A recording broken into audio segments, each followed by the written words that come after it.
Eu queria que, de forma mais didática, primeiro, você pudesse explicar para a gente o que significa ser o líder supremo do Irã. Até porque o país também tem presidente. Às vezes fica nessa dúvida do que esse cargo, esse nome tão pomposo, inclusive, significa dentro do país que está em guerra agora com os Estados Unidos.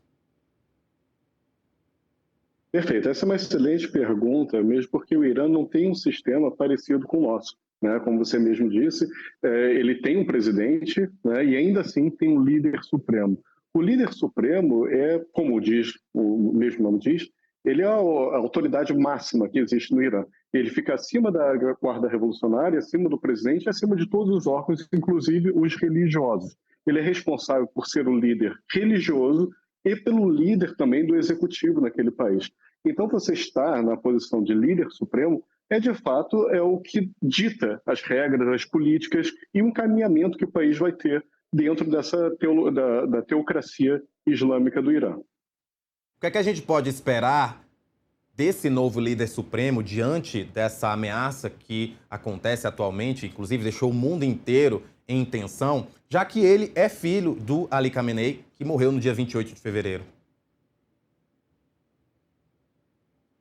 Perfeito. O Mojtaba Khamenei, filho do Ali Khamenei, ele é entendido como o sucessor natural. Ele vinha sendo preparado pelo pai dele já para suceder, mas não agora, obviamente, né? A sucessão dele foi antecipada pelo ataque dos Estados Unidos e de Israel, que vitimou o Ali, né? Mas ele já vinha sendo preparado como sucessor.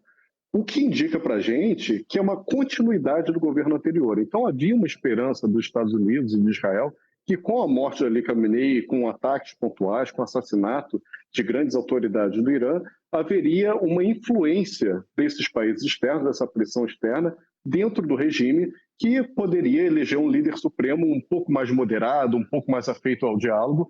O que aconteceu, né, essa sucessão do filho dele, que já era o favorito, mostra que o regime não está disposto a negociar a entrada deles, né? Então, o regime mostra que está muito fechado em uma continuidade, né? E não numa possível negociação. Então, foi um recado muito claro para essas potências interventoras, dizendo, olha, o regime continua de pé, o regime continua sobrevivendo, muito embora tenha sofrido várias pressões internas e externas nos últimos meses. Então, o recado que essa sucessão dá é de continuidade, inclusive continuidade da guerra, né? Porque tudo que o Irã, que o regime teocrático do Irã queria, era de fato um conflito internacional com os Estados Unidos e com Israel, que eles chamam de Grande Satã e Pequeno Satã. Então, esse conflito é uma oportunidade para mostrar para a população do Irã e para o mundo, né, que essas potências que eles vinham chamando de interventoras, que eles vinham chamando que não respeitavam o direito internacional, de fato não respeitam. Então, eles se prepararam durante décadas para essa guerra e, nesse momento, eles estão apostando na continuidade. É importante ressaltar que parece bobo o que eu vou falar, mas para o Irã não perder a guerra, né, para o Irã ganhar a guerra, basta ele não perder. O que significa isso? Significa que para o Irã se sentir vitorioso nesse conflito, basta simplesmente ele resistir aos ataques e o regime continuar. Porque mostra que os seus interventores, Estados Unidos e Israel, não foram capazes de mudar a teocracia do Irã. Então, se eles resistirem nesse conflito, eles já são ganhadores.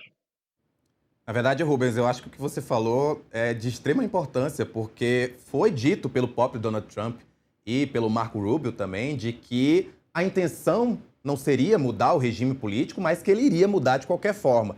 E aí você me traz exatamente essa ideia do recado, e aí eu me pergunto, e na verdade pergunto para você, né? Como você acha que os Estados Unidos vão lidar com esse recado? Porque ficou bem claro de que o Irã não vai, né, mudar o regime simplesmente por conta dos ataques que estão acontecendo. Pois é, agora os Estados Unidos e Israel estão numa situação muito difícil, porque eles têm poucas opções e as opções que eles têm não são boas. A primeira opção é dobrar a aposta, né? Fazer mais ataques aéreos, mais mísseis, mais bombardeios, tentando continuar essa política de assassinatos, só que vai ter efeitos colaterais, né? A gente já viu o assassinato de várias meninas, crianças que estavam numa escola e foram atingidas por engano. Isso vai acontecer, né? Num conflito isso vai acontecer. Então, existe essa possibilidade de continuar esses bombardeios, só que a história nos mostra que é muito difícil fazer uma mudança de regime sem invasão por terra. Então, a segunda opção é uma invasão por terra. Só que os Estados Unidos não está preparado para isso, Israel não está preparado para isso, e o Irã ele tem uma força terrestre muito forte. Então, uma invasão por terra no Irã enfrentaria grande resistência, além de uma geografia totalmente acidentada, que dificulta a invasão por terra, o que aumentaria o risco de causalidades, ou seja, morte de militares dos Estados Unidos e de Israel. E aí o presidente, né, o Trump e o Benjamin Netanyahu teriam que explicar para as próprias políticas internas, né, a morte de soldados deles no Irã, né, o que é muito difícil, principalmente num momento de instabilidade que a gente está vendo nos Estados Unidos, né, que o Trump está sofrendo quase que passando por uma tempestade perfeita, né, que foi o Bad Bunny, depois as mortes dos agentes de ICE, né, que assassinaram inclusive cidadãos dos Estados Unidos, a questão das revoltas em Minneapolis, e agora a Suprema Corte dizendo que eles não podem, que o Trump não pode usar as tarifas como política externa, então, sem passar pelo Congresso. Então, é uma série de derrotas internas do que o Trump está sofrendo na política doméstica dos Estados Unidos, considerando que vai ter eleições agora em outubro, midterms elections, que vai mudar parte do Congresso e parte do Senado, e os Estados Unidos não suporta, não teria um apoio popular muito grande numa guerra de longo prazo, principalmente se tiver muitas mortes de cidadãos e soldados dos Estados Unidos. Então, essa também não é uma boa opção. E a terceira opção, que talvez seja até pior, é se retirar. Só que se retirar nesse momento que você colocou porta-aviões, fez vários ataques, né, disse que ia fazer e que ia acontecer, e você não cumpre o objetivo, mostra fraqueza. E o Trump, nesse momento, ele não está podendo demonstrar fraqueza, porque ele está sendo muito contestado. Então, são três opções que tem na mesa, nenhuma é muito boa, e várias delas causam um impacto muito grande na política internacional.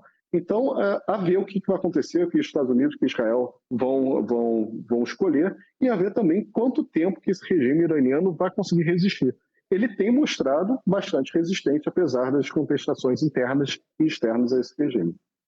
Rubens, para a gente finalizar, uma preocupação na semana passada era de que os ataques, não só do Irã, como de Israel e dos Estados Unidos, acabaram atingindo outros países que não tinham qualquer envolvimento com a guerra, e havia, claro, a preocupação de que isso gerasse um aumento no conflito. A gente está aí entrando em mais uma semana, tivemos então essa escolha do novo líder supremo. Você acredita que essa preocupação de um escalonamento do conflito, ela ainda é muito real? Eu acho que é real, sim, tá? Mas agora a gente não sabe até quando isso vai ser possível. Eu acho improvável que outras potências extra-regionais se envolvam. Não vejo no horizonte próximo a possibilidade, por exemplo, da Rússia se envolver ou da China se envolver. Eu acho que ainda está muito distante disso. Não é impossível, porque nada nas relações internacionais é de fato impossível, mas eu acho muito provável nesse momento. Agora, potências regionais, né, como a Arábia Saudita ou outros países da região, podem se envolver porque eles também estão sendo atacados. Muito embora grande parte dos alvos que estão sendo atacados pelo Irã são bases militares dos Estados Unidos nesses países. Mas também alguns alvos, por exemplo, refinarias, alguns hotéis, algumas pessoas que estão tentando buscar pontualmente, aí sim são civis, são nacionais de outros países, sem contar também com o fechamento do Estreito de Hormuz, né, que traz o mundo inteiro contra o Irã. Essa é uma ação que cria uma pressão sobre os Estados Unidos, sobre o conflito, né, para que os Estados Unidos e Israel eles terminem esse bombardeio para abrir de volta, né, a circulação comercial desse estreito. Só que, ao mesmo tempo, é muito arriscado, porque ele traz o mundo inteiro que está interessado no petróleo que escoa para aquela região, que aquele estreito volte a ser comercializado, continue fluindo com mercadorias lá. Então, traz o mundo inteiro contra o Irã. Então, é uma estratégia bastante controversa, que a gente não sabe no longo prazo quanto tempo isso vai ser sustentado. Mas agora, escalar esse conflito na região, infelizmente, ainda é possível sim. Rubens, muito obrigado pela tua participação aqui no Agora Metrópolis. Como você disse, o tema, infelizmente, é muito triste, mas tem que ser discutido. Te agradeço. Eu que agradeço. Boa tarde, Rafael. Boa tarde a todos e todas que nos assistem. Fico à disposição do Metrópolis.